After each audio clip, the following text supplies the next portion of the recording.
Welcome to Toy Business Unboxed, your gateway to the secrets of the toy industry. Here, Jason Shea, a toy entrepreneur and expert in the field. Every product we develop is really inspired by some of the real life experience that we have with our son. 60% of all toys last year were sold on Amazon, which is incredible. Be passionate about it because it's a road, it's a journey. Like when you have an idea that you think is like gonna somewhat like change the world, make things better, I'd say go for it. We'll guide you through the enchanting world of toy design, marketing, and manufacturing. Now let the unboxing begin.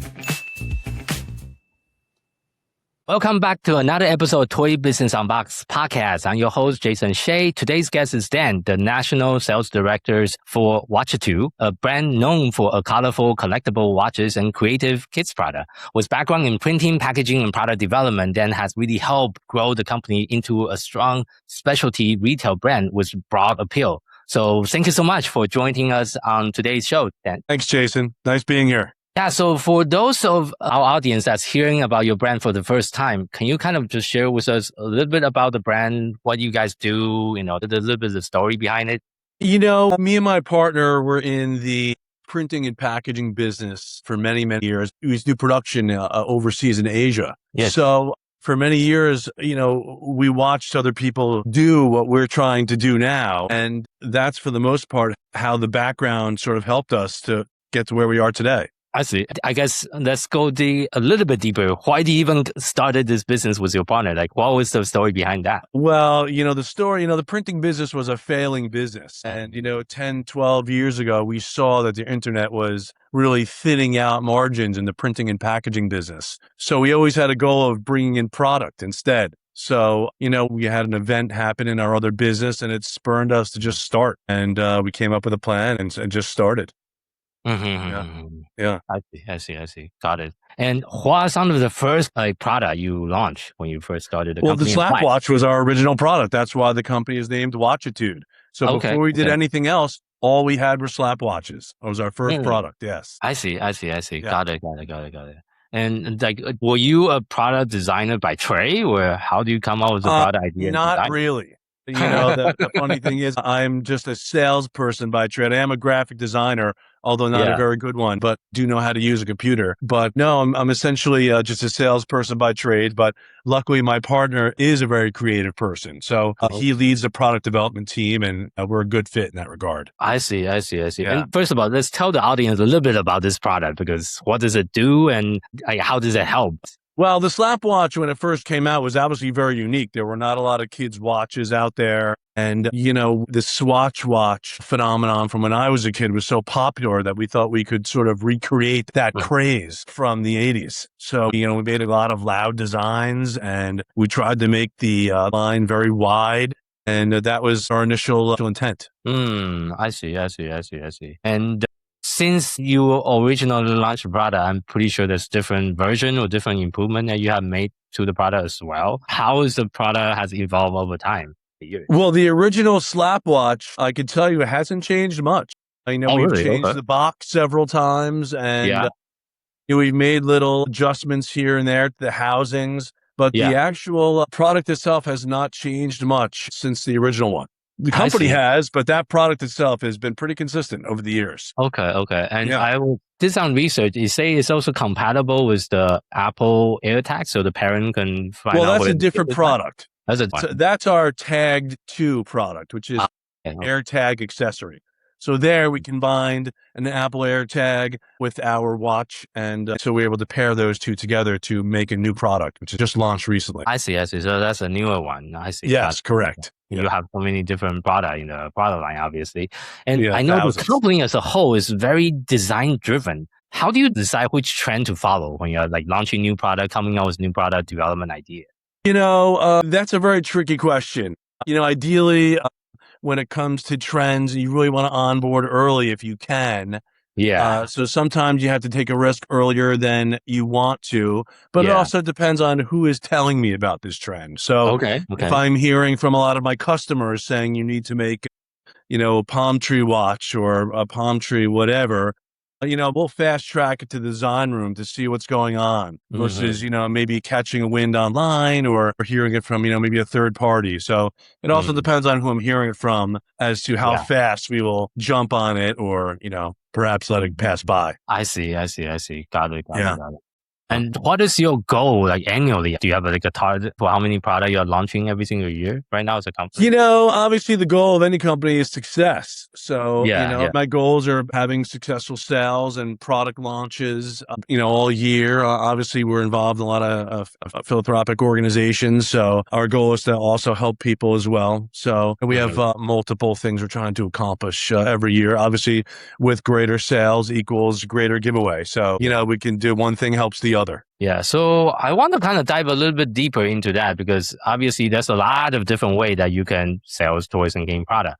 What are some of the channels that's working for you and what are you currently focusing on that's working? For the last 10 years or so, I'd say my bread and butter has been specialty toy sales. Okay. And specialty toy sales are everything from your mom and pop toy stores to gift shops and a lot of zoos and aquariums, just, a lot of different customers across the board. So that is where our strong suits are. And then, we're doing some mid-tier key accounts, things like that. So the name is getting out there because the stores are becoming bigger for us. Every year they become a little bit bigger and a little bit bigger. So the company is evolving. So B2B is still your main focus. Do you do a lot of direct to consumer? This year, I'd say B2B is my main focus. We do have another channel of sales that gets handled by other people, which is B2C.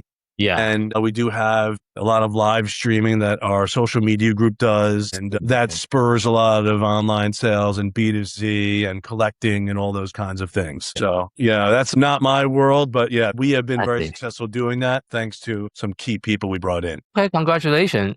What are the channel that's working for you? I guess that's like the question that almost all the business owner want to figure out. Is like, okay, what should I spend my time and focus? Social media. But, we have a new dedicated person who's been doing live podcasts and reaching out to customers directly. And it's been working. It's been growing organically and has been working for us. So it's not my focus, but it's hard to ignore. It's there and it's not going anywhere soon. So we're happy about it. Yeah. And it spreads the word. So. Yeah, for sure. Social media. Yeah. Do you also do it on TikTok as well? What are some of the channels? Yeah, that's where we're doing a lot of it on TikTok. Oh, is it on TikTok? A lot of TikTok lives and things of that nature. Yeah. I see. And for you as like one of the main partner, like what are some of your vision for the next few years for the business and where do you want it to go? Like I said, I would love to spread to bigger stores while still keeping my my specialty base humble and keeping them with all new product and things of that nature. So it's hard to keep everybody happy, but essentially that is my goal as we grow, is to make sure all my customers, big and small, know that they're all still important and keep them all flowing nicely. Yeah. Do you still personally attend a lot of those like business trade show yourself? All of them. Yeah. Yeah, my job, and I do love doing it, is actually going on the road, interacting with customers and reps, and really being the face of the company. I see. Even as we get bigger, I do enjoy it. So, I'm on the road, engaging right on the front lines there. What are some of the main shows that you'll recommend other like toy and business to potentially participate in? Which one have the highest ROI for you? I do a ton of gift shows, and I'd say the biggest ones of those are, Atlanta, Dallas, and Las Vegas. And of course, I do a lot of toy shows as well. So, Astro, for example, and we do New York Toy Fair, and of course, the Northeast Toy Show. You also go to the Nuremberg Toy Fair in Germany each year? Yes, that is attended by my partner. So, we do the Nuremberg show also, and that my partner attends that show in Germany. Yeah, okay. That one I also personally attended myself. Yes, I don't do that personally, but we have somebody there, and he has a team of people based in Germany that help him there. I see. So I guess since you have so much experience on the trade show side, I think this is something maybe we can unbox a little bit, because I think some of our listeners, they are kind of new to the industry. Well, maybe they did one or two trade shows so far, or a few. They definitely didn't do as much as you did. So what are some of the lessons learned? Like if someone that's pretty new to this B2B trade show kind of ecosystem, what are some of the major takeaway and like things to watch out for? The show side, just don't overextend yourself. Start small, be small. No one starts big overnight. Yeah.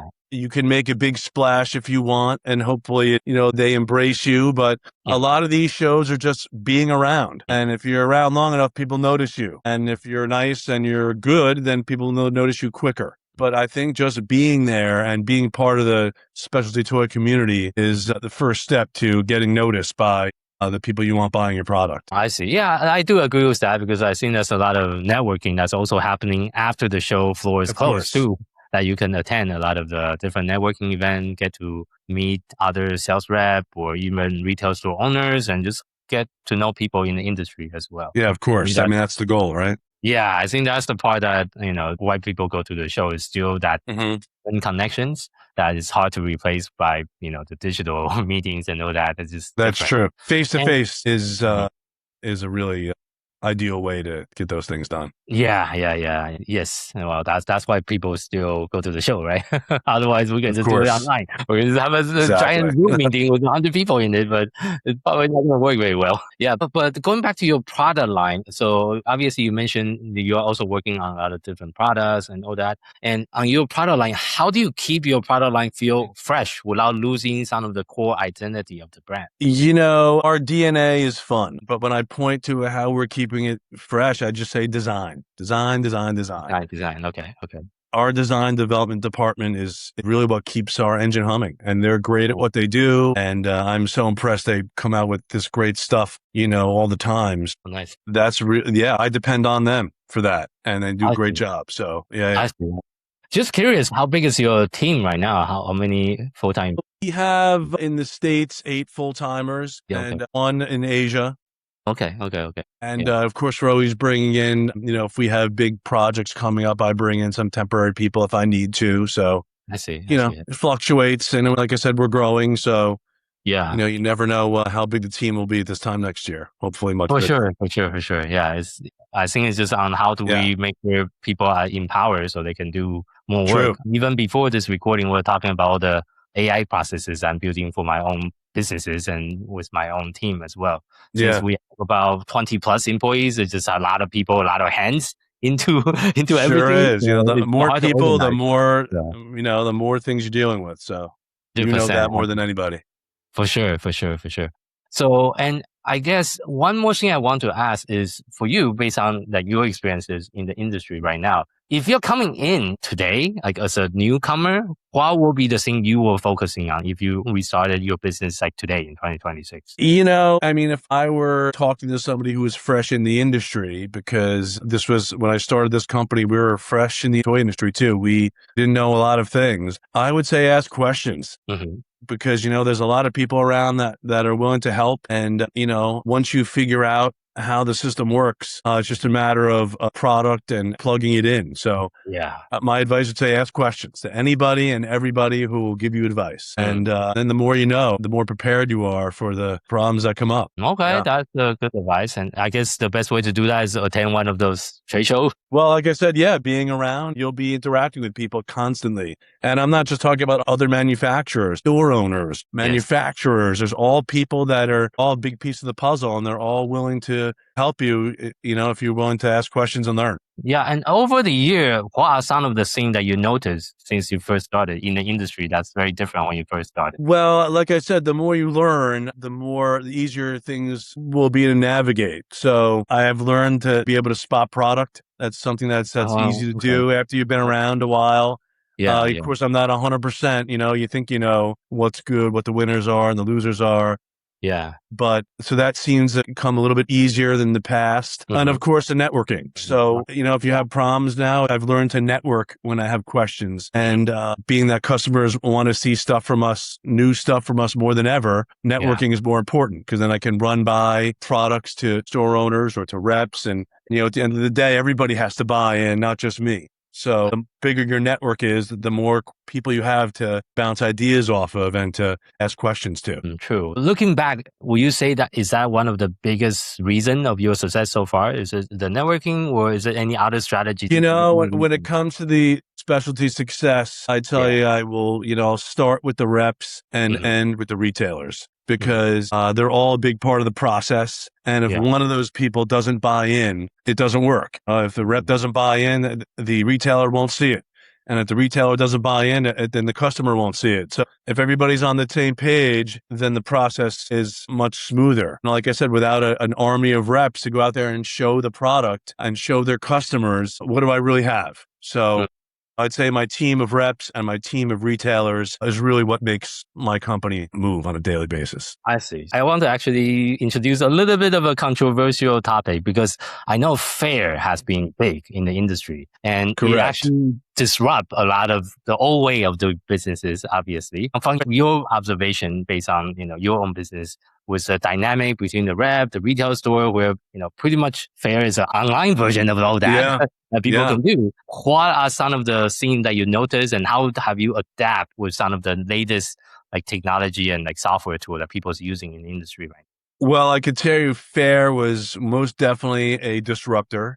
And most people in my boat love Faire. Okay. And of course, a lot of people, including the reps, probably don't love Faire as much. However, what we've done is we've embraced Faire.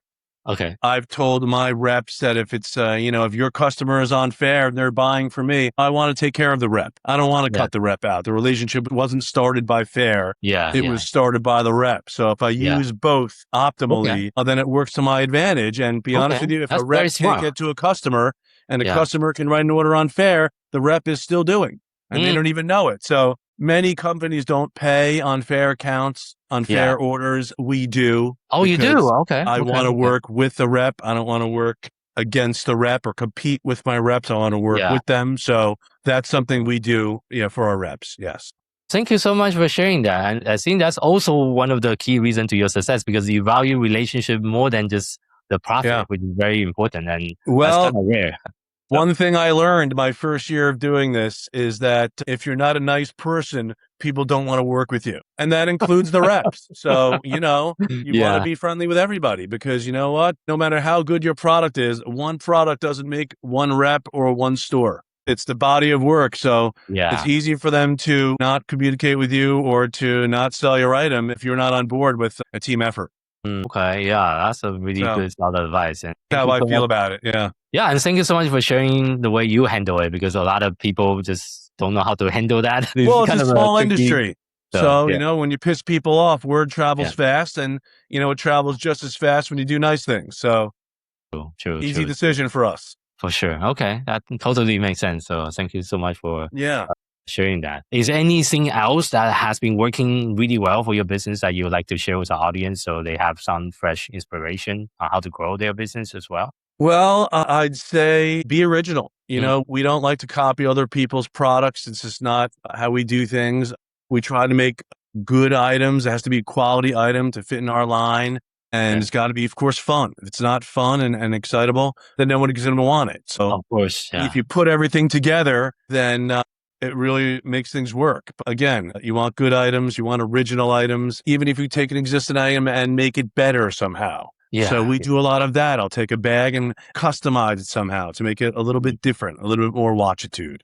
So that's how we come up with some of our items, by just taking existing things and making them more exciting or make them more fun for kids. I see. Okay. Thank you so much for doing that. So as we're kind of wrapping up today's conversation today, if our audience want to learn a little bit more about you and your business online, where's the best place for people to find you? Well, I mean, our stuff can be found at Watchitude.com, and you can do a number of things there, such as learn about our products, find the nearest store where you can sell it, and of course, learn a little bit about what we do, how long we've been doing it, etc. Got it. Also, we're on social media, Facebook, TikTok, and all the rest. So I would check out all our social media pages, and you also learn a lot there too. Okay, sounds good. Thank you so much. We'll make sure we can include that in the show note. And thank you so much for your time today, sharing your experience, your story, and your knowledge with our audience today. Yeah, thank you, Jason. I appreciate the opportunity. Yeah, and thank you for our audience for tuning in to this episode of Toy Business Unboxed podcast. I hope today's conversation gave you some practical insight and fresh inspiration for growing your own toy or game businesses. This podcast is proudly sponsored by Toy Launch, a leading marketing and growth partner for toys and game companies. At Toy Launch, we help brands scale on Amazon and beyond through full-service account management, advertising, SEO, creative, catalog optimization, influencer marketing, and more. If you're looking for a proven team that both understand the toys and game industry and e-commerce marketing, we're here to help. If you like a personalized breakdown of your brand, your opportunity, and your best next step, you can schedule a free consultation with us. Just visit toy-launch.com/schedule. If you want to connect with other toys and game founders, join our free communities, Toys and Game Launchpad at toy-launch.com/group. For more resource update and industry insight, visit us at any time at our website. Until next time, keep innovating, keep creating, keep bringing joys to toys. This is Jason Shea signing off on the Toy Business Unboxed podcast. We will see you in the next episode. Thank you so much. Take care. Bye now.